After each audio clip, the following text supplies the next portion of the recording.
ಶಾಂತರು ಧನ್ಯರು, ಅವರು ಭೂಮಿಗೆ ಬಾಧ್ಯರಾಗುವರು ಎಂದು ಹೇಳಿದ ನಮ್ಮ ಕರ್ತನು ಒಡೆಯನೂ ಆದ ಯೇಸು ಕ್ರಿಸ್ತನ ಅತಿ ಪರಿಶುದ್ಧವಾದ ನಾಮದಲ್ಲಿ ಸಮಗ್ರ ಸತ್ಯವೇದ ಅಧ್ಯಯನ ಕಾರ್ಯಕ್ರಮಕ್ಕೆ ಪ್ರೀತಿಯಿಂದ ಸ್ವಾಗತಿಸುತ್ತೇನೆ. ಪ್ರಿಯರೇ, ಕಳೆದ ಕಾರ್ಯಕ್ರಮದಲ್ಲಿ ನಾವು ಇಬ್ರಿಯರಿಗೆ ಬರೆದ ಪತ್ರಿಕೆಯ 3ನೇ ಅಧ್ಯಾಯದ 14ನೇ ವಚನದಿಂದ 4ನೇ ಅಧ್ಯಾಯದ 3ನೇ ವಚನದವರೆಗೆ ಇರುವ ದೇವರ ವಾಕ್ಯವನ್ನು ಧ್ಯಾನ ಮಾಡಿಕೊಂಡು 2ನೇ ಅಪಾಯದ ಸಂಕೇತವಾಗಿರುವ ಸಂಶಯ ಪಡುವ ಆಪತ್ತು ಎಂಬ ಮುಖ್ಯ ಪ್ರಸ್ತಾಪದ ಮುಂದುವರಿದ ಭಾಗವನ್ನು ಧ್ಯಾನಿಸಿ ಗಂಭೀರವಾದ ಸತ್ಯಾರ್ಥಗಳನ್ನು ಗ್ರಹಿಸಿಕೊಂಡಿರುತ್ತೇವೆ. ದೇವರ ವಾಕ್ಯದಲ್ಲಿ ನಮಗೆ ಕಂಡುಬರುವ ವಿವಿಧ ವಿಶ್ರಾಂತಿಗಳ ಕುರಿತು ತಿಳಿದುಕೊಂಡಿದ್ದೇವೆ. ದೇವರಿಗೆ ಮಹಿಮೆಯುಂಟಾಗಲಿ. ಪ್ರಿಯರೇ, ಇಂದು ನಾವು ಇಬ್ರಿಯರಿಗೆ ಬರೆದ ಪತ್ರಿಕೆಯ 4ನೇ ಅಧ್ಯಾಯದ 4ನೇ ವಚನದಿಂದ 12ನೇ ವಚನಗಳವರೆಗೆ ಧ್ಯಾನ ಮಾಡಲಿದ್ದೇವೆ. ಆದುದರಿಂದ ಇಂದಿನ ಕಾರ್ಯಕ್ರಮವನ್ನು ಪ್ರಾರ್ಥನಾಪೂರ್ವಕವಾಗಿ ಗಮನವಿಟ್ಟು ವೀಕ್ಷಿಸಬೇಕಾಗಿ ನಿಮ್ಮನ್ನು ಪ್ರೀತಿಯಿಂದ ಕೇಳಿಕೊಳ್ಳುತ್ತೇನೆ. ಬನ್ನಿರಿ, ಇಂದಿನ ಧ್ಯಾನಕ್ಕೆ ನಾವು ಹೋಗೋಣ. ಕರ್ತನಲ್ಲಿ ಪ್ರೀತಿಯ ಸಹೋದರ ಸಹೋದರಿಯರೇ, ನಮ್ಮ ರಕ್ಷಕನಾದ ಯೇಸು ಕ್ರಿಸ್ತನ ಹೆಸರಿನಲ್ಲಿ ನಿಮ್ಮೆಲ್ಲರನ್ನು ವಂದಿಸುತ್ತಾ ಇಂದಿನ ವಾಕ್ಯ ಧ್ಯಾನಕ್ಕೆ ಬಹು ಪ್ರೀತಿಯಿಂದ ಸ್ವಾಗತಿಸುತ್ತೇನೆ. ಇಂದಿನ ವಾಕ್ಯ ಧ್ಯಾನದ ಮೂಲಕ ದೇವರು ನಿಮ್ಮನ್ನು ಆಶೀರ್ವದಿಸಲಿ. ಇಂದು ನಾವು ಇಬ್ರಿಯರಿಗೆ ಬರೆದ ಪತ್ರಿಕೆ 4ನೇ ಅಧ್ಯಾಯ 4ನೇ ವಚನದಿಂದ 12ನೇ ವಚನದವರೆಗೆ ಧ್ಯಾನ ಮಾಡಿಕೊಳ್ಳೋಣ. ಧ್ಯಾನ ಮಾಡಲಿರುವ ಪ್ರತಿ ಹಂತದಲ್ಲಿಯೂ ಸರ್ವಶಕ್ತನಾದ ದೇವರನ್ನು, ಆತನ ದಿವ್ಯ ಜ್ಞಾನವನ್ನು ಆಶ್ರಯಿಸುತ್ತಾ ಮುಂದೆ ಮುಂದೆ ಸಾಗೋಣ. ಬನ್ನಿರಿ, ನಮ್ಮ ಧ್ಯಾನವನ್ನು ಆರಂಭಿಸುವ ಹಾಗೆ ಇಬ್ರಿಯರಿಗೆ ಬರೆದ ಪತ್ರಿಕೆ 4ನೇ ಅಧ್ಯಾಯ 4ನೇ ವಚನವನ್ನು ಓದಿಕೊಳ್ಳುವಾಗ ಅಲ್ಲಿ ನಾವು ಹೀಗೆ ನೋಡುತ್ತೇವೆ. ಒಂದು ಸ್ಥಳದಲ್ಲಿ 7ನೇ ದಿವಸವನ್ನು ಕುರಿತು ದೇವರು ತನ್ನ ಸೃಷ್ಟಿ ಕಾರ್ಯಗಳನ್ನೆಲ್ಲ ಮುಗಿಸಿಬಿಟ್ಟು 7ನೇ ದಿನದಲ್ಲಿ ವಿಶ್ರಮಿಸಿಕೊಂಡನೆಂದು ಬರೆದದೆ ಎಂಬುದಾಗಿ ನೋಡುತ್ತೇವೆ. ಕರ್ತನಲ್ಲಿ ಪ್ರೀತಿಯ ದೇವಜನರೇ, ಈ ವಾಕ್ಯ ಭಾಗದಲ್ಲಿ ನಾವು ಸಬ್ಬತ್ ದಿನವನ್ನು ಕುರಿತು ನೋಡುತ್ತೇವೆ. ದೇವರು 7ನೆಯ ದಿನದಲ್ಲಿ ವಿಶ್ರಮಿಸಿಕೊಂಡನು ಮತ್ತು ಅದುವೇ ಸಬ್ಬತ್ ದಿನವಾಗಿತ್ತು. ಆದರೆ ಹೇಗೂ ಇಂದು ಸಬ್ಬತ್ ದಿನವು ನಾವು ಪಾಲಿಸುವಂಥ ಅಥವಾ ಆಚರಿಸುವಂಥ ದಿನವಾಗಿರುವುದಿಲ್ಲ. ನೋಡಿರಿ, ಇಬ್ರಿಯರ ಪತ್ರಿಕೆಯ ಮೂಲಕ ನಾವು ತಿಳಿದುಕೊಳ್ಳುವ ಸಬ್ಬತ್ ದಿವಸ ಯಾವುದೆಂದರೆ ನಾವಿಂದು ಜೀವಿಸುತ್ತಿರುವ ಕೃಪೆಯ ದಿನವಾಗಿದೆ. ಮತ್ತು ಯೇಸು ಕ್ರಿಸ್ತನು ಸತ್ತು ಎದ್ದು ಬಂದ ಮೇಲೆ ಪರಲೋಕಕ್ಕೆ ಏರಿ ಹೋಗಿ ತಂದೆಯ ಬಲಗಡೆಯಲ್ಲಿ ಕೂತುಕೊಂಡನು. ಆತನು ಆಯಾಸಗೊಂಡಿರುವುದರಿಂದ ಕೂತುಕೊಳ್ಳಲಿಲ್ಲ, ಆದರೆ ಅದರ ಬದಲಾಗಿ ಆತನು ನಮ್ಮೆಲ್ಲರ ವಿಮೋಚನೆ ಕಾರ್ಯವನ್ನು ಮುಗಿಸಿದ್ದರಿಂದ ವಿಶ್ರಮಿಸಿಕೊಂಡನು. ಈಗ ಆತನು ಹೇಳುತ್ತಿರುವುದೇನೆಂದರೆ, ನೀವು ನನ್ನಲ್ಲಿ ವಿಶ್ರಮಿಸಿಕೊಳ್ಳಿರಿ ಎಂಬುದಾಗಿ. ಹೌದು, ನಾವು ಯೇಸು ಕ್ರಿಸ್ತನಲ್ಲಿ ವಿಶ್ರಮಿಸಿಕೊಳ್ಳುತ್ತಿರುವುದರಿಂದ ಯಾವ ದಿನವಾದರೂ ಸರಿ, ಅದು ಸಬ್ಬತ್ ದಿನವಾಗಿರುವುದು. ವಾರದ 7 ದಿವಸಗಳು ಕ್ರಿಸ್ತನಲ್ಲಿ ವಿಶ್ರಮಿಸಿಕೊಳ್ಳುವ ಸಬ್ಬತ್ ದಿನಗಳಾಗಿವೆ. ನಮ್ಮ ಧ್ಯಾನವನ್ನು ಮುಂದುವರಿಸಿ ಇಬ್ರಿಯರಿಗೆ ಬರೆದ ಪತ್ರಿಕೆ 4ನೇ ಅಧ್ಯಾಯ 5ರಿಂದ 6 ವಚನಗಳನ್ನು ಓದಿಕೊಳ್ಳುವಾಗ ಅಲ್ಲಿ ನಾವು ಹೀಗೆ ನೋಡುತ್ತೇವೆ. ಆದರೆ ಈ ಸ್ಥಳದಲ್ಲಿ ಇವರು ನನ್ನ ವಿಶ್ರಾಂತಿಯಲ್ಲಿ ಸೇರುವುದೇ ಇಲ್ಲವೆಂದು ಹೇಳಿದ್ದಾನೆ. ಹೀಗಿರಲಾಗಿ ಆ ವಿಶ್ರಾಂತಿಯಲ್ಲಿ ಕೆಲವರು ಸೇರಬೇಕೆಂಬುವ ಮಾತು ಇನ್ನೂ ಇರುವುದರಿಂದಲೂ ಮೊದಲು ಶುಭವರ್ತಮಾನವನ್ನು ಕೇಳಿದವರು ಅವಿಧೇಯರಾದ ಕಾರಣ ಅದರಲ್ಲಿ ಸೇರದೇ ಹೋದುದರಿಂದಲೂ ಎಂಬುದಾಗಿ ನೋಡುತ್ತೇವೆ. ಅಪನಂಬಿಕೆ ಎನ್ನುವಂಥದ್ದು ರಕ್ಷಣೆಯ ವಿಶ್ರಾಂತಿಯನ್ನು ಕದ್ದುಕೊಳ್ಳುತ್ತದೆ.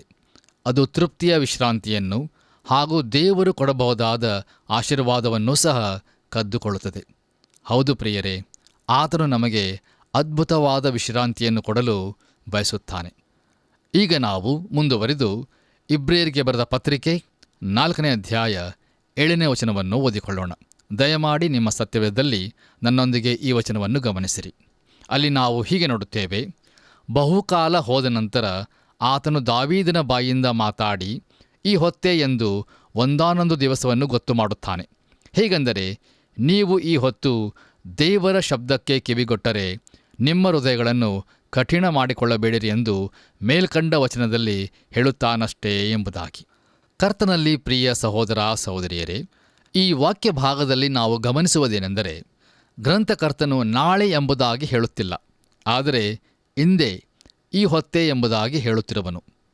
ಹೌದು, ಈ ಹೊತ್ತೇ ಈಗಲೇ ನಮಗೆ ಇರುವ ರಕ್ಷಣೆಯ ಸಮಯವಾಗಿದೆ. ಆದ್ದರಿಂದ ನಾವು ಕೃಪಾಸಮಯ ಇನ್ನೂ ಇರುವಾಗಲೇ ನಮ್ಮ ಹೃದಯಗಳನ್ನು ಕಠಿಣ ಮಾಡಿಕೊಳ್ಳದೆ ಈ ಹೊತ್ತೇ ಈಗಲೇ ಯೇಸು ಕ್ರಿಸ್ತನನ್ನು ನಮ್ಮ ಸ್ವಂತ ರಕ್ಷಕನನ್ನಾಗಿ ಅಂಗೀಕರಿಸಿಕೊಂಡು ರಕ್ಷಣೆಯನ್ನು ಹೊಂದಿಕೊಳ್ಳೋಣ. ಮುಂದುವರಿದು ನಾವು 8ನೇ ವಚನವನ್ನು ಗಮನಿಸುವಾಗ ಅಲ್ಲಿ ಹೀಗೆ ನೋಡುತ್ತೇವೆ, ಯೆಹೋಶುವನು ಅವರನ್ನು ಆ ವಿಶ್ರಾಂತಿಯಲ್ಲಿ ಸೇರಿಸಿದ್ದಾದರೆ ತರುವಾಯ ಮತ್ತೊಂದು ದಿವಸವನ್ನು ಕುರಿತು ಹೇಳೋಣವಾಗುತ್ತಿರಲಿಲ್ಲ ಎಂಬುದಾಗಿ. ಕರ್ತನಲ್ಲಿ ನನ್ನ ಪ್ರಿಯ ಸಹೋದರ ಸಹೋದರಿಯರೇ, ರಕ್ಷಕ ಎಂಬ ಪದಕ್ಕೆ ಹಳೆಯ ಒಡಂಬಡಿಕೆಯ ಅಥವಾ ಇಬ್ರಿಯ ಪದವು ಯೆಹೋಶುವ ಎಂಬುದಾಗಿರುತ್ತದೆ ಮತ್ತು ಇದೇ ರಕ್ಷಕ ಎಂಬ ಪದಕ್ಕೆ ಹೊಸ ಒಡಂಬಡಿಕೆಯ ಅಥವಾ ಗ್ರೀಕ್ ಭಾಷೆಯ ಪದವು ಯೇಸು ಎಂಬುದಾಗಿರುತ್ತದೆ. ನಮ್ಮ ವಾಕ್ಯ ಭಾಗದಲ್ಲಿ ಯೆಹೋಶುವನು ಅವರನ್ನು ಆ ವಿಶ್ರಾಂತಿಯಲ್ಲಿ ಸೇರಿಸಿದ್ದಾದರೆ ತರುವಾಯ ಮತ್ತೊಂದು ದಿವಸವನ್ನು ಕುರಿತು ಹೇಳೋಣವಾಗುತ್ತಿರಲಿಲ್ಲ ಎಂಬುದಾಗಿ ನೋಡುತ್ತೇವೆ. ನೋಡಿರಿ, ಯೆಹೋಶುವನು ಬಹು ಮುದುಕನಾಗಿದ್ದಾಗ ಸ್ವಾಧೀನಪಡಿಸಿಕೊಳ್ಳಬೇಕಾಗಿದ್ದ ಸ್ಥಳ ಇನ್ನೂ ಹೆಚ್ಚಾಗಿ ಉಳಿದಿತ್ತು. ಇಸ್ರಾಯೇಲ್ ಜನರು ದೇವರು ಅವರಿಗೋಸ್ಕರ ಇಟ್ಟಿದ್ದ ಸಕಲ ಆಶೀರ್ವಾದದಲ್ಲಿ ಪ್ರವೇಶಿಸಿರಲಿಲ್ಲ. ಅದನ್ನು ಅವರಿಗೋಸ್ಕರ ಸಂಪಾದಿಸಿಕೊಳ್ಳಲು ಯೆಹೋಶುವನಿಂದ ಆಗಿರಲಿಲ್ಲ. ಆದರೆ ನನ್ನ ಪ್ರಿಯರೇ, ನಾವು ಯೇಸು ಕ್ರಿಸ್ತನನ್ನು ಭರವಸೆಸುವುದಾದರೆ ಆತನೇ ನಮ್ಮನ್ನು ಫಲ, ಆಶೀರ್ವಾದ ಮತ್ತು ನಮ್ಮ ಜೀವಿತದಲ್ಲಿನ ಸಂತೋಷವೂ ಇರುವ ಇಂದಿನ ಕಾನಾನಿನಲ್ಲಿ ಪ್ರವೇಶಿಸಲು ಸಾಧ್ಯಗೊಳಿಸುವನು. ಇಂದು ನಮಗೆ ಇದು ಎಷ್ಟು ಅವಶ್ಯವಾಗಿದೆ ಅಲ್ಲವೇ? ಹಾಗಾದರೆ ಯಾವುದು ಇದನ್ನು ನಮ್ಮಿಂದ ಕದ್ದುಕೊಳ್ಳುತ್ತಾ ಇದೆ? ದಯಮಾಡಿ ಆಲೋಚಿಸಿರಿ. ಹೌದು, ಅದು ನಮ್ಮ ಅಪನಂಬಿಕೆಯೇ ಆಗಿದೆ.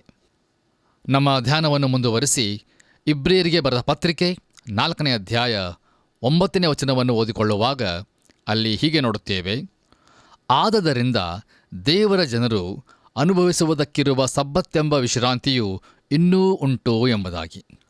ಕರ್ತನಲ್ಲಿ ಪ್ರಿಯರೇ, ಈ ವಾಕ್ಯ ಭಾಗದಲ್ಲಿ ಗ್ರಂಥಕರ್ತನು ಭವಿಷ್ಯತ್ತಿನಲ್ಲಿ ದೇವಜನರೆಲ್ಲರೂ ಪರಲೋಕದ ವಿಶ್ರಾಂತಿಯನ್ನು ಕಂಡುಕೊಳ್ಳಲಿರುವುದನ್ನು ಕುರಿತು ತೋರಿಸುತ್ತಿರುವನು. ನೋಡಿರಿ, ಪರಲೋಕವು ಆಳವಾದ ಸಂತೃಪ್ತಿಯ, ನಿಜವಾದ ಆನಂದ ಮತ್ತು ನಿಜವಾದ ಆಶೀರ್ವಾದದ ಸ್ಥಳವಾಗಿರುವುದು. ದೇವರಿಗೆ ಮಹಿಮೆ ಉಂಟಾಗಲಿ. ನಾವು ಮುಂದುವರಿದು 10ನೇ ವಚನವನ್ನು ಗಮನಿಸುವಾಗ ಅಲ್ಲಿ ಹೀಗೆ ನೋಡುತ್ತೇವೆ, ಹೇಗೆಂದರೆ ದೇವರು ತನ್ನ ಕೆಲಸಗಳನ್ನು ಮುಗಿಸಿ ಹೇಗೆ ವಿಶ್ರಮಿಸಿಕೊಂಡನೋ ಹಾಗೆಯೇ ಆತನ ವಿಶ್ರಾಂತಿಯಲ್ಲಿ ಸೇರಿರುವವನೂ ಸಹ ತನ್ನ ಕೆಲಸಗಳನ್ನು ಮುಗಿಸಿ ವಿಶ್ರಮಿಸಿಕೊಂಡಿದ್ದಾನೆ ಎಂಬುದಾಗಿ. ಪ್ರೀತಿಯ ದೇವಜನರೇ, ದೇವರು ಸೃಷ್ಟಿ ಕಾರ್ಯವನ್ನು ಮುಗಿಸಿದ ನಂತರ 7ನೆಯ ದಿನದಲ್ಲಿ ವಿಶ್ರಮಿಸಿಕೊಂಡನು ಎಂಬುದಾಗಿ ಹೇಳುವಾಗ ಆತನು 6 ದಿನಗಳ ಕೆಲಸಗಳನ್ನು ಮುಗಿಸಿ ಬಹು ಆಯಾಸಗೊಂಡದ್ದರಿಂದ ವಿಶ್ರಾಂತಿಗಾಗಿ ಕೂತುಕೊಂಡನು ಎಂಬುದು ಇದರ ಅರ್ಥವಲ್ಲ. ದಯಮಾಡಿ ಗಮನಿಸಿರಿ, ಇಲ್ಲಿರುವ ವಿಚಾರವೇನೆಂದರೆ ಅದು ಸಂಪೂರ್ಣವಾಗಿ ಮುಗಿಸಿರುವುದರ ವಿಶ್ರಾಂತಿಯಾಗಿದೆ. ಸೃಷ್ಟಿಯ ಕಾರ್ಯವು ಮುಗಿದಿರುತ್ತದೆ. ಅಂದಿನಿಂದ ಇಂದಿನವರೆಗೂ ದೇವರು ಪುನಃ ಸೃಷ್ಟಿಯ ವ್ಯವಹಾರದಲ್ಲಿ ತೊಡಗಿರುವುದಿಲ್ಲ. ಇಡೀ ವಿಶ್ವಕ್ಕೆ ಸಾಕಾಗುವಷ್ಟು ಅಣುಗಳನ್ನು ಆ ಒಂದೇ ಸಾರಿ ಆತನು ಸೃಷ್ಟಿ ಮಾಡಿದನು. ಅದರ ನಂತರ ಮತ್ತೆ ಆತನು ಸೃಷ್ಟಿಸಿರುವುದಿಲ್ಲ. ಪ್ರಿಯರೇ, ನಾವೆಲ್ಲರೂ ನೂತನ ಸೃಷ್ಟಿಗೆ ಹೊರತುಪಡಿಸಿ ಸೃಷ್ಟಿಯ ಕಾರ್ಯವು ಮುಗಿಸಲ್ಪಟ್ಟಿರುವ ವಿಶ್ವದಲ್ಲಿ ಜೀವಿಸುತ್ತಾ ಇದ್ದೇವೆ. ಆ ನೂತನ ಸೃಷ್ಟಿಯ ಕಾರ್ಯವು ಕಲ್ವಾರಿ ಹಾಗೂ ಪಂಚಾಶತ್ತಮದ ದಿನದ ಆಚೆಗೆ ಪ್ರಾರಂಭವಾಯಿತು. ಅಪೋಸ್ತಲನಾದ ಪೌಲನು ಕೊರಿಂಥದವರಿಗೆ ಬರೆದ 2ನೇ ಪತ್ರಿಕೆ 5ನೇ ಅಧ್ಯಾಯ 17ನೇ ವಚನದಲ್ಲಿ ಹೀಗೆ ನೋಡುತ್ತೇವೆ, ಹೀಗಿರಲಾಗಿ ಯಾವನಾದರೂ ಕ್ರಿಸ್ತನಲ್ಲಿದ್ದರೆ ಅವನು ನೂತನ ಸೃಷ್ಟಿಯಾದನು, ಇಗೋ ಪೂರ್ವಸ್ಥಿತಿ ಹೋಗಿ ಎಲ್ಲ ನೂತನವಾಯಿತು ಎಂಬುದಾಗಿ. ನೋಡಿರಿ, ಯೇಸು ಕ್ರಿಸ್ತನಲ್ಲಿನ ನಂಬಿಕೆಯ ಮೂಲಕ ಇಂದು ದೇವರು ಸೃಷ್ಟಿಸುತ್ತಿರುವ ಏಕೈಕ ಸಂಗತಿ ಏನೆಂದರೆ ದೇವರ ಮಕ್ಕಳನ್ನು. ಹೌದು, ದೇವರು ನಮಗೆ ಪರಲೋಕದ ವಿಶ್ರಾಂತಿಯನ್ನು ವಾಗ್ದಾನ ಮಾಡಿದ್ದಾನೆ. ಅದನ್ನು ನಾವು ಈಗಲೂ ಆನಂದಿಸಬೇಕೆಂಬುದೇ ಆತನ ಬಯಕೆಯಾಗಿದೆ ಮತ್ತು ಆತನ ಉದ್ದೇಶವಾಗಿದೆ. ನಮ್ಮ ಕರ್ತನಾದ ಯೇಸು ಕ್ರಿಸ್ತನು ಮುಗಿಸಲ್ಪಟ್ಟಿರುವ ರಕ್ಷಣೆಯನ್ನು ನಮಗೆ ಕೊಡುತ್ತಾನೆ ಮತ್ತು ನಾವು ಯೇಸು ಕ್ರಿಸ್ತನಲ್ಲಿ ನಮ್ಮ ಭರವಸವನ್ನಿಟ್ಟಾಗ ಆತನಲ್ಲಿ ನಾವು ನೂತನ ಸೃಷ್ಟಿಗಳಾಗುತ್ತೇವೆ. ದೇವರ ನಾಮಕ್ಕೆ ಸ್ತೋತ್ರವಾಗಲಿ. ನಮ್ಮ ಧ್ಯಾನವನ್ನು ಮುಂದುವರಿಸಿ ಇಬ್ರಿಯರಿಗೆ ಬರೆದ ಪತ್ರಿಕೆ 4ನೇ ಅಧ್ಯಾಯ 11ನೇ ವಚನವನ್ನು ಓದಿಕೊಳ್ಳುವಾಗ ಅಲ್ಲಿ ನಾವು ಹೀಗೆ ನೋಡುತ್ತೇವೆ, ಆದದರಿಂದ ನಾವು ಆ ವಿಶ್ರಾಂತಿಯಲ್ಲಿ ಸೇರುವುದಕ್ಕೆ ಪ್ರಯಾಸ ಪಡೋಣ. ನಮ್ಮಲ್ಲಿ ಒಬ್ಬರಾದರೂ ಅವರ ಅವಿಧೇಯತ್ವವನ್ನು ಅನುಸರಿಸುವವರಾಗಿರಬಾರದು ಎಂಬುದಾಗಿ. ಒಬ್ಬ ದೇವರ ಮಗುವಿಗೆ ಬರಬಹುದಾದ ಪರಮಶ್ರೇಷ್ಠ ಸಂತೃಪ್ತಿ ಯಾವುದೆಂದರೆ, ಅವನು ದೇವರ ಚಿತ್ತದಲ್ಲಿ ಇದ್ದಾನೆ, ದೇವರ ಕೆಲಸವನ್ನು ಮಾಡುತ್ತಾ ಇದ್ದಾನೆ ಮತ್ತು ಆತನಲ್ಲಿ ಭರವಸವನ್ನಿಡುತ್ತಾ ಸುಮ್ಮನೆ ವಿಶ್ರಮಿಸಿಕೊಂಡಿದ್ದಾನೆ ಎಂಬುದಾಗಿ. ನೋಡಿರಿ, ನಾನು ಮತ್ತು ನೀವು ಆ ದಿವ್ಯವಾದ ಸ್ಥಳಕ್ಕೆ ಬರಬೇಕೆಂದು ದೇವರು ಬಯಸುತ್ತಾನೆ. ಮರಿಯಳು ಆ ಸ್ಥಾನವನ್ನು ಆರಿಸಿಕೊಂಡಳು. ಆಕೆಯು ಯೇಸುಕ್ರಿಸ್ತನ ಪಾದಗಳ ಬಳಿಯಲ್ಲಿ ಕೂತುಕೊಂಡಳು. ಆದರೆ ಮಾರ್ಥಳು ತನ್ನ ಕೆಲಸ ಕಾರ್ಯದಲ್ಲಿ ನಿರತಳಾದಳು. ಆಕೆಯು ಯೇಸುಕ್ರಿಸ್ತನಿಗೆ ಸೇವೆ ಮಾಡಬೇಕೆಂದು ಬಯಸಿದಳು. ಒಳ್ಳೆಯದು. ಆದರೆ ನಿಜವಾದ ವಿಶ್ರಾಂತಿಯು ಯಾವುದು ಎಂಬುದನ್ನು ಆಕೆಯು ಗ್ರಹಿಸಲಿಲ್ಲ. ಮರಿಯಳಾದರೋ ಅದನ್ನು ಯೇಸುಕ್ರಿಸ್ತನ ಪಾದಗಳ ಬಳಿಯಲ್ಲಿ ಕಂಡುಕೊಂಡಳು. ಕರ್ತನಲ್ಲಿ ನನ್ನ ಪ್ರಿಯ ಸಹೋದರ ಸಹೋದರಿಯರೇ, ನಾವೂ ಸಹ ಯೇಸುಕ್ರಿಸ್ತನ ಪಾದಗಳ ಬಳಿಯಲ್ಲಿ ಕೂತುಕೊಂಡು ನಮ್ಮ ಸಂತೃಪ್ತಿಯನ್ನು ಕಂಡುಕೊಳ್ಳಲು ಕಲಿಯಬೇಕು. ಯಾಕೆಂದರೆ ಅದು ಬಹಳ ಪ್ರಾಮುಖ್ಯವಾದದ್ದು ಮತ್ತು ಅದು ನಮಗೆ ಆಶೀರ್ವಾದವನ್ನು ತರುತ್ತದೆ. ಈ ವಾಕ್ಯ ಭಾಗದಲ್ಲಿ ಮುಂದುವರೆದು ನಾವು ಗಮನಿಸುವಾಗ, ಆದದರಿಂದ ನಾವು ಆ ವಿಶ್ರಾಂತಿಯಲ್ಲಿ ಸೇರುವುದಕ್ಕೆ ಪ್ರಯಾಸ ಪಡೋಣ ಎಂಬುದಾಗಿ ನೋಡುತ್ತೇವೆ. ಅಂದರೆ ವಿಶ್ರಾಂತಿಯಲ್ಲಿ ಸೇರಲು ನಾವು ಪ್ರಯಾಸ ಪಡಬೇಕೋ ಎಂಬುದಾಗಿ ನಾವು ಪ್ರಶ್ನಿಸಬಹುದು. ಹೌದು ಪ್ರಿಯರೇ, ಯುದ್ಧದಲ್ಲಿ ಹೋರಾಡಿ ಜಯಗಳಿಸಿದ ನಂತರವೇ ಸಮಾಧಾನ ಸಿಕ್ಕುತ್ತದಲ್ಲವೇ? ನಾವು ಯಾವುದಾದರೂ ಕೆಲಸವನ್ನು ಇಡೀ ದಿವಸ ಬಹು ಪರಿಶ್ರಮದಿಂದ ಮಾಡಿ ದಿನದ ಅಂತ್ಯದಲ್ಲಿ ಆ ಕೆಲಸವನ್ನು ಮಾಡಿ ಮುಗಿಸಿರುವುದರಿಂದ ಸಂತೃಪ್ತಿಯಾಗಿ ಕೂತುಕೊಳ್ಳುತ್ತೇವಲ್ಲವೇ? ಅದೇ ರೀತಿಯಲ್ಲಿ ನಾವು ಆ ವಿಶ್ರಾಂತಿಯಲ್ಲಿ ಸೇರುವುದಕ್ಕೆ ಅಂತ್ಯದವರೆಗೂ ಪ್ರಯಾಸ ಪಡಬೇಕು. ಮುಂದೆ ನಾವು ನಮ್ಮಲ್ಲಿ ಒಬ್ಬರಾದರೂ ಅವರ ಅವಿಧೇಯತ್ವವನ್ನು ಅನುಸರಿಸುವವರಾಗಿರಬಾರದು ಎಂಬುದಾಗಿ ಗಮನಿಸುತ್ತೇವೆ. ನೋಡಿರಿ ಪ್ರಿಯರೇ, ಈ ಲೋಕದಲ್ಲಿ ನಮ್ಮನ್ನು ಆ ವಿಶ್ರಾಂತಿಯಿಂದ ಕದ್ದುಕೊಳ್ಳುವುದು ಯಾವುದೆಂದರೆ ನಮ್ಮ ಅಪನಂಬಿಕೆಯಾಗಿದೆ. ಒಂದು ವೇಳೆ ಇಂದು ನಮ್ಮಲ್ಲಿ ಅನೇಕರು ಗತಿಸಿದ ವರ್ಷಗಳನ್ನು ನೋಡಿ ನಾವು ದೇವರ ಮೇಲೆ ಇನ್ನೂ ಹೆಚ್ಚಾಗಿ ಭರವಸವನ್ನಿಟ್ಟಿದ್ದರೆ ಎಷ್ಟೋ ಒಳ್ಳೆಯದಾಗುತ್ತಿತ್ತಲ್ಲವೇ ಎಂಬುದಾಗಿ ಅಂದುಕೊಳ್ಳಬಹುದು. ಹೌದು, ಅನೇಕ ಸಾರಿ ನಾವು ಭಯಗ್ರಸ್ತರಾಗಿ ಅಪನಂಬಿಕೆಯಿಂದ ಜೀವಿಸಿದೆವು. ಆದರೆ ಇಂದು ನಾವು ಆತನ ಮೇಲೆ ಸುಮ್ಮನೆ ಒರಗಿಕೊಂಡು ಆತನನ್ನು ಭರವಸೆಸೋಣ. ಆತನು ಅದ್ಭುತನಾದಂಥ ದೇವರಾಗಿದ್ದಾನೆ ಮತ್ತು ಆತನು ನಮ್ಮ ಭರವಸೆಗೆ ಯೋಗ್ಯನಾಗಿದ್ದಾನೆ. ದೇವರ ನಾಮಕ್ಕೆ ಸ್ತೋತ್ರವಾಗಲಿ. ಬನ್ನಿರಿ, ಕೊನೆಯದಾಗಿ ನಾವು ಇಬ್ರಿಯರಿಗೆ ಬರೆದ ಪತ್ರಿಕೆ 4ನೇ ಅಧ್ಯಾಯ 12ನೇ ವಚನವನ್ನು ಓದಿಕೊಳ್ಳೋಣ. ದಯಮಾಡಿ ಈ ವಾಕ್ಯ ಭಾಗವನ್ನು ಗಮನವಿಟ್ಟು ಆಲಿಸಿರಿ. ಯಾಕೆಂದರೆ ದೇವರ ವಾಕ್ಯವು ಸಜೀವವಾದದ್ದು, ಕಾರ್ಯಸಾಧಕವಾದದ್ದು, ಯಾವ ಇಬ್ಬಾಯಿ ಕತ್ತಿಗಿಂತಲೂ ಹದವಾದದ್ದು, ಪ್ರಾಣ ಆತ್ಮಗಳನ್ನು ಕೀಲು ಮಜ್ಜೆಗಳನ್ನು ವಿಭಾಗಿಸುವಷ್ಟು ಮಟ್ಟಿಗೂ ತೂರಿ ಹೋಗುವಂಥದ್ದು, ಹೃದಯದ ಆಲೋಚನೆಗಳನ್ನು ಉದ್ದೇಶಗಳನ್ನು ವಿವೇಚಿಸುವಂಥದ್ದು ಆಗಿದೆ ಎಂಬುದಾಗಿ.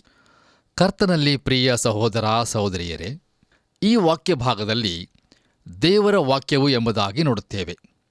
ಅನೇಕ ಸತ್ಯವೇದ ಪಂಡಿತರು ಈ ವಾಕ್ಯವನ್ನು ಇದು ಬರೆಯಲ್ಪಟ್ಟ ವಾಕ್ಯವಾಗಿರುವುದಿಲ್ಲ, ಆದರೆ ಜೀವಿಸುವ ವಾಕ್ಯವಾಗಿರುವ ಯೇಸು ಕ್ರಿಸ್ತನೇ ಎಂದು ಅಭಿಪ್ರಾಯಪಡುತ್ತಾರೆ. ಹೇಗೂ ಪವಿತ್ರ ಗ್ರಂಥದಲ್ಲಿ ಬರೆಯಲ್ಪಟ್ಟ ವಾಕ್ಯವೇ ಜೀವಿಸುವ ವಾಕ್ಯ ಎಂಬುದಾಗಿ ಕರೆಯಲ್ಪಡುತ್ತದೆ. ಆದದರಿಂದ ಇಲ್ಲಿ ಪ್ರಾಥಮಿಕವಾಗಿ ಬರೆಯಲ್ಪಟ್ಟ ವಾಕ್ಯವನ್ನು ಉದ್ದೇಶಿಸಿ ಹೇಳಲಾಗಿದೆ ಎಂದು ನಾನು ನಂಬುತ್ತೇನೆ. ನೋಡಿರಿ, ಬರೆಯಲ್ಪಟ್ಟಿರುವ ವಾಕ್ಯವು ಕ್ರಿಸ್ತನನ್ನು ಪ್ರಕಟಪಡಿಸುವಂತೆಯೇ ಅದು ಜೀವಿಸುವ ಕ್ರಿಸ್ತನನ್ನೂ ಸಹ ಪ್ರಕಟಪಡಿಸುವ ಚೌಕಟ್ಟಾಗಿದೆ. ಈ ವಾಕ್ಯ ಭಾಗದಲ್ಲಿ ನಾವು ಸಜೀವವಾದದ್ದು ಎಂಬುದಾಗಿ ನೋಡುವಾಗ ಇದು ನಮಗೆ ನೇರವಾದ ಅರ್ಥವನ್ನು ಕೊಡುತ್ತದೆ. ಅದೇನೆಂದರೆ ದೇವರ ವಾಕ್ಯವು ಸಜೀವವಾದದ್ದಾಗಿದೆ ಎಂಬುದಾಗಿ. ಮುಂದೆ ಕಾರ್ಯಸಾಧಕವಾದದ್ದು ಎಂಬುದಾಗಿ ನೋಡುವಾಗ ಈ ಪದಕ್ಕೆ ಎನರ್ಜಸ್ ಎಂಬ ಗ್ರೀಕ್ ಭಾಷೆಯ ಪದವು ಇರುತ್ತದೆ. ಅದರ ಅರ್ಥವು ಚೇತನಗೊಳಿಸು ಅಥವಾ ಉತ್ಸಾಹ ತುಂಬು ಎಂಬುದಾಗಿರುತ್ತದೆ. ಹೌದು, ದೇವರ ವಾಕ್ಯವು ಸಜೀವವಾದದ್ದು ಹಾಗೂ ಅದು ಚೇತನಗೊಳಿಸುವಂಥದ್ದಾಗಿದೆ. ಅಂದರೆ ಅದು ನಮ್ಮನ್ನು ಚೈತನ್ಯಗೊಳಿಸುವಂಥದ್ದಾಗಿದೆ. ನಂತರ ನಾವು ಈ ವಾಕ್ಯ ಭಾಗದಲ್ಲಿ ಇಬ್ಬಾಯಿ ಕತ್ತಿಗಿಂತಲೂ ಹದವಾದದ್ದು ಎಂಬುದಾಗಿ ನೋಡುತ್ತೇವೆ. ಒಂದು ಸಾರಿ ಸೆಮಿನರಿಯಲ್ಲಿ ಒಬ್ಬ ಅಧ್ಯಾಪಕರು ತಮ್ಮ ವಿದ್ಯಾರ್ಥಿಗಳಿಗೆ, ಅಂದರೆ ಎಳೆಯ ಬೋಧಕರಿಗೆ, ನೋಡಿರಿ, ನೀವು ದೇವರ ವಾಕ್ಯವನ್ನು ಬೋಧಿಸುವಾಗ ಒಂದು ವಿಷಯವನ್ನು ಯಾವಾಗಲೂ ನೆನಪಿನಲ್ಲಿ ಇಟ್ಟುಕೊಳ್ಳಬೇಕು. ಅದೇನೆಂದರೆ ಅದು ಸಜೀವವಾದದ್ದು ಮತ್ತು ಅದೇ ಸಮಯದಲ್ಲಿ ಅದು ಇಬ್ಬಾಯಿ ಕತ್ತಿಗಿಂತಲೂ ಹದವಾದದ್ದೂ ಆಗಿದೆ. ಅಂದರೆ ಒಂದು ಕಡೆಯಿಂದ ಅದು ನಿಮ್ಮನ್ನು ಆಲಿಸುತ್ತಿರುವಂಥ ಸಭೆಯವರನ್ನು ಛೇದಿಸುತ್ತದೆ. ಅಷ್ಟೇ ಅಲ್ಲದೆ ಮತ್ತೊಂದು ಕಡೆಯಿಂದ ಬೋಧಿಸುತ್ತಿರುವ ನಿಮ್ಮನ್ನೂ ಸಹ ಛೇದಿಸುತ್ತದೆ. ಆದ್ದರಿಂದ ನಿಮಗಾಗಿ ಬೋಧಿಸದಿರುವುದನ್ನು ಸಭೆಯವರಿಗೆ ಬೋಧಿಸಬೇಡಿರಿ ಎಂಬುದಾಗಿ ಹೇಳಿದರು. ಎಷ್ಟು ಸತ್ಯವಾದಂಥ ಬುದ್ಧಿ ಮಾತಾಗಿದೆಯಲ್ಲವೇ? ಅಪೋಸ್ತಲನಾದ ಪೌಲನು ಥೆಸಲೋನಿಕದವರಿಗೆ ಬರೆದ ಮೊದಲನೆಯ ಪತ್ರಿಕೆ 2ನೇ ಅಧ್ಯಾಯ 13ನೇ ವಚನದಲ್ಲಿ ಹೀಗೆ ಹೇಳುತ್ತಾನೆ: ಹೀಗಿರಲಾಗಿ ನೀವು ದೇವರ ವಾಕ್ಯವನ್ನು ನಮ್ಮಿಂದ ಕೇಳಿದಾಗ ಅದನ್ನು ಮನುಷ್ಯರ ವಾಕ್ಯವೆಂದೆಣಿಸದೆ ದೇವರ ವಾಕ್ಯವೆಂದೇ ತಿಳಿದು ಅಂಗೀಕರಿಸಿದ್ದಕ್ಕಾಗಿ ನಾವಂತೂ ಎಡಬಿಡದೆ ದೇವರಿಗೆ ಕೃತಜ್ಞತಾಸ್ತುತಿ ಮಾಡುತ್ತೇವೆ ಎಂಬುದಾಗಿ. ನೋಡಿರಿ ಪ್ರಿಯರೇ, ಥೆಸಲೋನಿಕದವರು ದೇವರ ವಾಕ್ಯವನ್ನು ಸಾಧಾರಣವಾದದ್ದೆಂದು ಸ್ವೀಕರಿಸದೆ ಅದನ್ನು ದೇವರ ವಾಕ್ಯವೆಂದೇ ಸ್ವೀಕರಿಸಿಕೊಂಡರು. ಕೊರಿಂಥದವರಿಗೆ ಬರೆದ ಮೊದಲನೆಯ ಪತ್ರಿಕೆ 2ನೇ ಅಧ್ಯಾಯ 4ನೇ ವಚನದಲ್ಲಿಯೂ ಸಹ ಪೌಲನು ಹೀಗೆ ಹೇಳುತ್ತಿರುವನು: ನನ್ನ ಬೋಧನೆಯಲ್ಲಿಯೂ ಪ್ರಸಂಗದಲ್ಲಿಯೂ ಮನವೊಲಿಸುವ ಜ್ಞಾನವಾಕ್ಯಗಳನ್ನು ನಾನು ಪ್ರಯೋಗಿಸದೆ ದೇವರಾತ್ಮನ ಬಲವನ್ನು ತೋರ್ಪಡಿಸುವ ವಾಕ್ಯಗಳನ್ನೇ ಪ್ರಯೋಗಿಸಿದೆನೋ ಎಂಬುದಾಗಿ. ಬನ್ನಿರಿ ಪ್ರಿಯರೇ, ನಮ್ಮ ಧ್ಯಾನವನ್ನು ಮುಂದುವರಿಸೋಣ. ಈ ವಾಕ್ಯ ಭಾಗದಲ್ಲಿ ನಾವು ಮುಂದುವರೆದು ಗಮನಿಸುವಾಗ ಅಲ್ಲಿ ನಾವು ಹೀಗೆ ನೋಡುತ್ತೇವೆ: ಪ್ರಾಣ ಆತ್ಮಗಳನ್ನು, ಕೀಲು ಮಜ್ಜೆಗಳನ್ನು ವಿಭಾಗಿಸುವಷ್ಟು ಮಟ್ಟಿಗೂ ತೂರಿ ಹೋಗುವಂಥದ್ದು ಎಂಬುದಾಗಿ.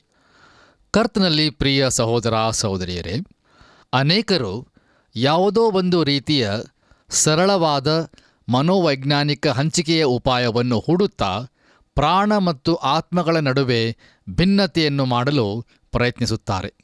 ಆದರೆ ಗಮನಿಸಿರಿ, ಅವರೆರಡರ ನಡುವೆ ವಿಭಾಗವನ್ನು ಉಂಟು ಮಾಡಲು ಕೇವಲ ದೇವರ ವಾಕ್ಯಕ್ಕೆ ಮಾತ್ರ ಸಾಧ್ಯವಾಗುವುದು ಎಂಬುದನ್ನು ನಾವು ತಿಳಿದಿರುವೆವೋ? ನೋಡಿರಿ, ಸತ್ಯವೇದದಲ್ಲಿ ಕೆಲವು ಕಡೆಗಳಲ್ಲಿ ಈ ಎರಡೂ ಪದಗಳನ್ನು, ಅಂದರೆ ಪ್ರಾಣ ಮತ್ತು ಆತ್ಮ ಎಂಬುವುಗಳನ್ನು ಸಮಾನಾರ್ಥಕವಾಗಿ ಉಪಯೋಗಿಸಲಾಗಿದೆ.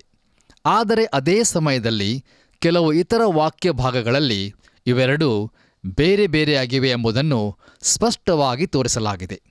ಹೇಗೂ ಪ್ರಾಣವನ್ನು ಆತ್ಮವನ್ನು ವಿಭಾಗಿಸಲು ದೇವರ ವಾಕ್ಯದಿಂದ ಮಾತ್ರ ಸಾಧ್ಯವಾಗುವುದು.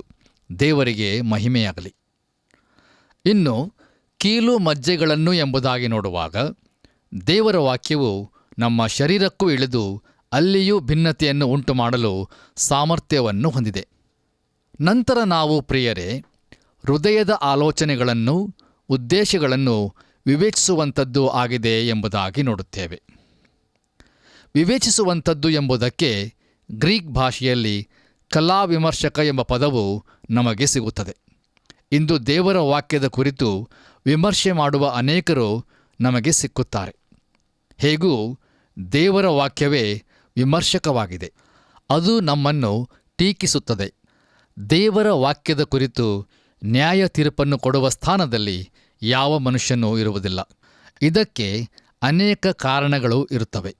ಅವುಗಳಲ್ಲಿ ಒಂದು ಕಾರಣವೇನೆಂದರೆ, ಈ ಸತ್ಯವೇದವು ಸುಮಾರು 1500 ವರ್ಷಗಳ ಕಾಲಾವಧಿಯಲ್ಲಿ ಸುಮಾರು 45 ಬೇರೆ ಬೇರೆ ಬರಹಗಾರರಿಂದ ಬರೆಯಲ್ಪಟ್ಟಿರುವಂಥದ್ದು. ಈ ಬರಹಗಾರರಲ್ಲಿ ಕೆಲವರು ಮತ್ತೊಬ್ಬರ ಕುರಿತು ಕೇಳಿರಲೇ ಇಲ್ಲ.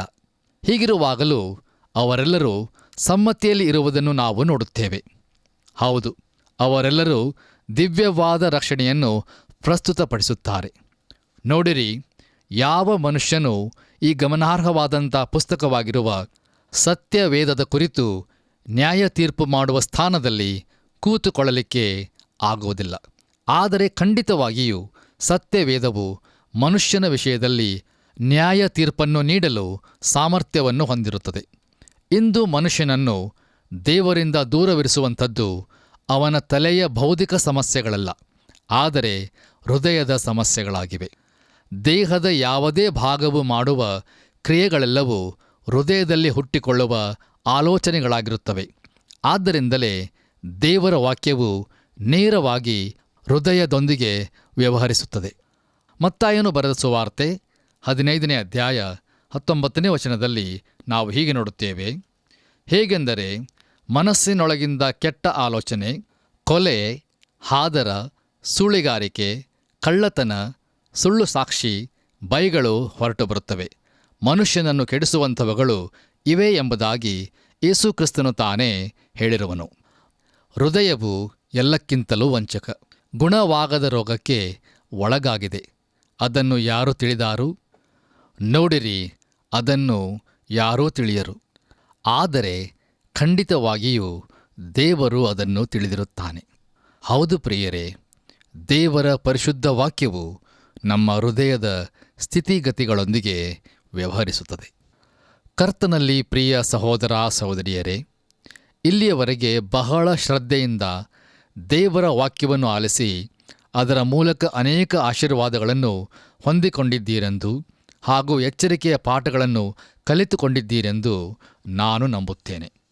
ಹೌದು, ದೇವರ ವಾಕ್ಯವು ಅದು ಸಜೀವವಾದದ್ದು, ಕಾರ್ಯಸಾಧಕವಾದದ್ದು ಮತ್ತು ಇಬ್ಬಾಯಿ ಕತ್ತಿಗಿಂತ ಹದವಾದದ್ದು. ಅದು ನಮ್ಮನ್ನು ಚೈತನ್ಯಗೊಳಿಸುತ್ತದೆ ಮತ್ತು ನಮ್ಮನ್ನು ಬಲಪಡಿಸುತ್ತದೆ. ಪ್ರಿಯರೇ, ಈ ಸಮಯದಲ್ಲಿ ಒಂದು ಗಂಭೀರವಾದ ಪ್ರಶ್ನೆಯನ್ನು ನಿಮಗೆ ಕೇಳಲು ಬಯಸುತ್ತೇನೆ.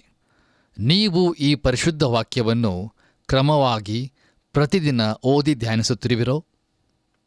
ನಮ್ಮನ್ನು ನಾವು ಈ ಸಮಯದಲ್ಲಿ ಪರೀಕ್ಷಿಸಿಕೊಳ್ಳೋಣ. ನೋಡಿರಿ, ಯಾವ ರೀತಿಯಲ್ಲಿ ನಾವು ಊಟ ಮಾಡುವಂಥ ಆಹಾರವು ದೈಹಿಕವಾಗಿ ನಮಗೆ ಶಕ್ತಿಯನ್ನು ನೀಡುತ್ತದೋ, ಅದೇ ರೀತಿಯಲ್ಲಿ ನಾವು ಆತ್ಮೀಕವಾಗಿ ಬಲವುಳ್ಳವರಾಗಿ ಇರಬೇಕಾದರೆ ದೇವರ ವಾಕ್ಯವು ನಮಗೆ ಅತಿ ಅವಶ್ಯಕ. ಇಲ್ಲದಿದ್ದರೆ ನಾವು ಆತ್ಮೀಕವಾಗಿ ಬಲಹೀನರಾಗಿ ಹೋಗುತ್ತೇವೆ ಮತ್ತು ಶೋಧನೆಗಳು ಬರುವಾಗ ಬಿದ್ದು ಹೋಗುತ್ತೇವೆ. ಆದ್ದರಿಂದ ಪ್ರಿಯರೇ, ಪ್ರತಿದಿನವೂ ದೇವರ ವಾಕ್ಯವನ್ನು ಕ್ರಮವಾಗಿ ಓದಿ ಧ್ಯಾನಿಸಿರಿ ಮತ್ತು ನಿಮ್ಮ ಜೀವಿತದಲ್ಲಿ ಅದನ್ನು ಅಳವಡಿಸಿಕೊಂಡು ದೇವರು ತನ್ನ ಕೃಪೆಯಲ್ಲಿ ಅನುಗ್ರಹಿಸುವ ಸಕಲ ಆತ್ಮೀಕ ಆಶೀರ್ವಾದಗಳನ್ನು ಹೊಂದಿಕೊಳ್ಳಿರಿ. ದೇವರು ತಾನೇ ನಿಮ್ಮೆಲ್ಲರಿಗೂ ಸಹಾಯ ಮಾಡಿ ನಡೆಸಲಿ. ಪ್ರಿಯರೇ, ಇಲ್ಲಿವರೆಗೆ ನಾವು ಇಬ್ರಿಯರಿಗೆ ಬರೆದ ಪತ್ರಿಕೆಯ 4ನೇ ಅಧ್ಯಾಯದ 4ನೇ ವಚನದಿಂದ 12ನೇ ವಚನಗಳವರೆಗಿನ ಧ್ಯಾನವನ್ನು ವೀಕ್ಷಿಸಿ ದೇವರು ತನ್ನ ಜನರಿಗೋಸ್ಕರ ನೇಮಿಸಿರುವ ವಿಶ್ರಾಂತಿಗಳ ಕುರಿತು ನಾವು ತಿಳಿದುಕೊಂಡಿದ್ದೇವೆ.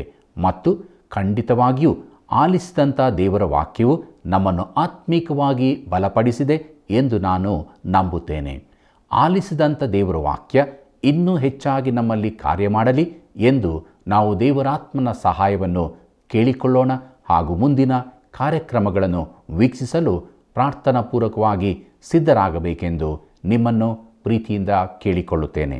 ಈ ಮೂಲಕ ದೇವರ ನಡೆಸುವಿಕೆಯ ಅನುಭವ ಹೊಂದಿಕೊಂಡ ನೀವೆಲ್ಲರೂ ನಾವು ತಿಳಿಸುವ ಮೊಬೈಲ್ ಸಂಖ್ಯೆಗೆ ಮಿಸ್ ಕಾಲ್ ಕೊಟ್ಟು ಈ ಕಾರ್ಯಕ್ರಮದ ಅಭಿವೃದ್ಧಿಯಲ್ಲಿ ಪಾಲುಗಾರರಾಗಬೇಕಾಗಿ ಕೇಳಿಕೊಳ್ಳುತ್ತೇನೆ.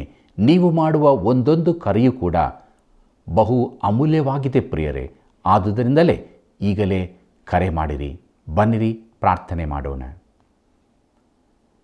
ಪ್ರೀತಿ ಸ್ವರೂಪನಾದ ದೇವರೇ, ನಿನ್ನ ಅಪರಿಮಿತವಾದ ಪ್ರೀತಿ, ಕೃಪೆ, ಕರುಣೆಗಳಿಗಾಗಿ ನಿನಗೆ ಸ್ತೋತ್ರ.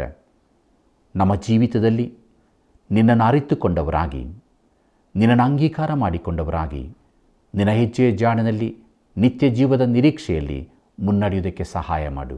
ನಮ್ಮ ಬಲಹೀನತೆಗಳನ್ನು ತೆಗೆದುಹಾಕು. ತಂದೆಯಾದ ದೇವರೇ, ನಿನ್ನನ್ನು ಬಿಟ್ಟು ಜೀವಿಸ್ತಿರುವವರು ಅವರ ಜೀವಿತಗಳಲ್ಲಿ ನಿನ್ನ ಕರೆಗೆ ಓಗೊಟ್ಟು ಜೀವಿಸೋದಕ್ಕೆ ನೀನು ಕಾರ್ಯ ಮಾಡು. ನಾನಾ ರೀತಿಯ ಸಮಸ್ಯೆಗಳಿರುವಂಥ ಒಂದೊಂದು ಜೀವಿತಗಳನ್ನು ಕರುಣಿಸು ದೇವರೇ. ಬಿಡುಗಡೆಗೆ ನಡೆಸಿ ರಕ್ಷಣಾ ಜೀವಿತಕ್ಕೆ ಮುನ್ನಡೆಸು. ನಮ್ಮೆಲ್ಲರ ಜೀವಿತದಲ್ಲಿ ನಿನಗೆ ಮಾತ್ರ ಮಹಿಮೆ ಆಗಲಿ. ಯೇಸುವಿನ ನಾಮದಲ್ಲಿ ಬೇಡಿದ್ದೇವೆ ತಂದೆಯೇ, ಆಮೆನ್. ಕರ್ತನಲ್ಲಿ ಪ್ರಿಯರೇ, ಮಿಸ್ ಕಾಲ್ ನೀಡಿ ನಮ್ಮನ್ನು ಪ್ರೋತ್ಸಾಹಿಸಿದ್ದಕ್ಕಾಗಿ ನಿಮಗೆ ವಂದನೆಗಳು. ತಿರುಗಿ ಮುಂದಿನ ಕಾರ್ಯಕ್ರಮದಲ್ಲಿ ನಾವು ಭೇಟಿಯಾಗೋಣ. ಅಲ್ಲಿವರೆಗೆ ದೇವರ ಕೃಪೆಯು ನಿಮ್ಮೆಲ್ಲರೊಂದಿಗಿರಲಿ.